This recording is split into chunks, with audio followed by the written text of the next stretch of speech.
Assalamualaikum warahmatullahi wabarakatuh. Kami dari kelompok 1 kelas 1C program studi pendidikan agama Islam.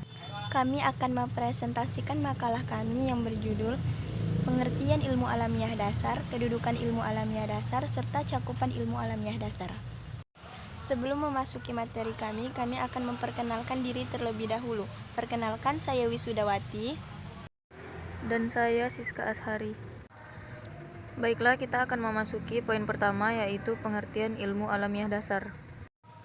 Sebelum membahas tentang pengertian ilmu alamiah dasar, kita akan sedikit membahas tentang pengertian pengetahuan. Secara umum, pengertian pengetahuan di dalam buku Ilmu Kealaman Dasar karya Profesor Dr. Insinyur Muhammad Shodiq, pengetahuan adalah semua apa yang diketahui oleh manusia. Jadi teman-teman, manusia dalam hidupnya itu harus berbekal pengetahuan, karena manusia selalu akan dihadapkan pada dua pilihan yang harus diambil salah satu, yaitu melakukan tindakan yang baik atau buruk, atau yang salah, serta memilih yang indah atau yang jelek.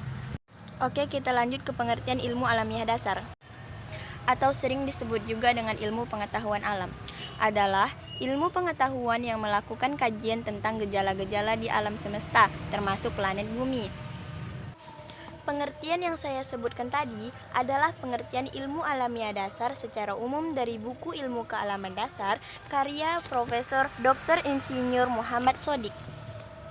Sedangkan menurut buku Ilmu Alamiah Dasar karya Dr. Randus Haji Ibnu Mas'ud dan Dr. Randus Djoko Paryono, ilmu alamiah dasar dapat diartikan sebagai ilmu pengetahuan alam yang mengkaji tentang gejala-gejala dalam alam semesta sehingga terbentuklah konsep dan prinsip. Jadi guys, ilmu alamiah mempelajari semua alam yang berada di sekitar kita.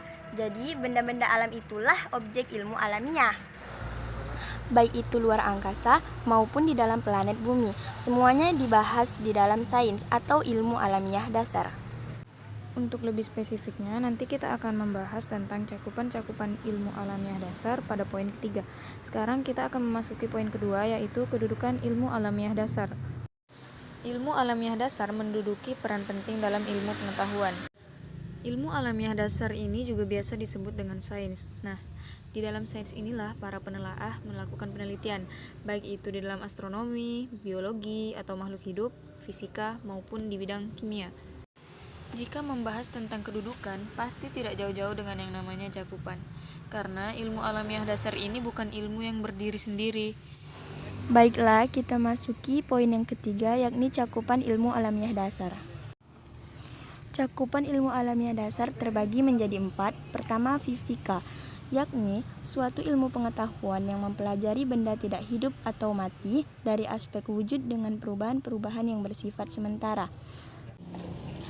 Fisika secara klasik dibagi dalam mekanika, panas, bunyi, cahaya, gelombang listrik, magnet, dan teknik mekanik, teknik sipil, teknik listrik, dan termasuk dalam lingkup besar ilmu bumi dan antariksa. Masuki poin yang kedua, yakni kimia. Artinya, suatu ilmu pengetahuan yang mempelajari benda hidup dan tidak hidup dari aspek susunan materi dan perubahan-perubahan yang bersifat tetap. Kimia secara garis besar dibagi menjadi kimia anorganik dan kimia organik. Kedua bagian itu pada dasarnya membahas dasar keseluruhan, kemudian diikuti dengan analisis kualitatif dan kuantitatif. Cakupan yang ketiga yaitu biologi. Biologi merupakan ilmu pengetahuan yang mempelajari makhluk hidup dan gejala-gejalanya. Di dalam biologi itu terbagi lagi menjadi 5 cabang ilmu, yaitu botani, zoologi, morfologi, anatomi, dan fisiologi. Yang keempat atau yang terakhir yaitu ada astronomi, kadang juga disebut dengan ilmu perbintangan, juga ilmu falak. Di dalam ilmu astronomi ini terbagi lagi menjadi 4 cabang yang meneliti tentang bintang, planet, komet, dan fenomena alam. Jadi kesimpulannya adalah di dalam ilmu alamiah dasar ini terdapat kumpulan pengetahuan tentang konsep-konsep dasar dalam bidang iptek atau ilmu pengetahuan dan teknologi. Selain itu, ilmu alamiah dasar juga berfungsi untuk memberi wawasan kepada ilmuwan, peneliti, mahasiswa, siswa, dan kalangan lainnya tentang konsep alam agar mereka dapat peka dan tanggap terhadap masalah-masalah alam yang ada di sekitarnya. Sekian presentasi dari kami yang berbentuk slide. Dan terima kasih telah menyaksikan slide ini hingga akhir. Mohon maaf apabila ada kesalahan baik dari penulisan maupun dari perkataan kami. Wabillahi taufiq wal hidayah. Wassalamualaikum warahmatullahi wabarakatuh.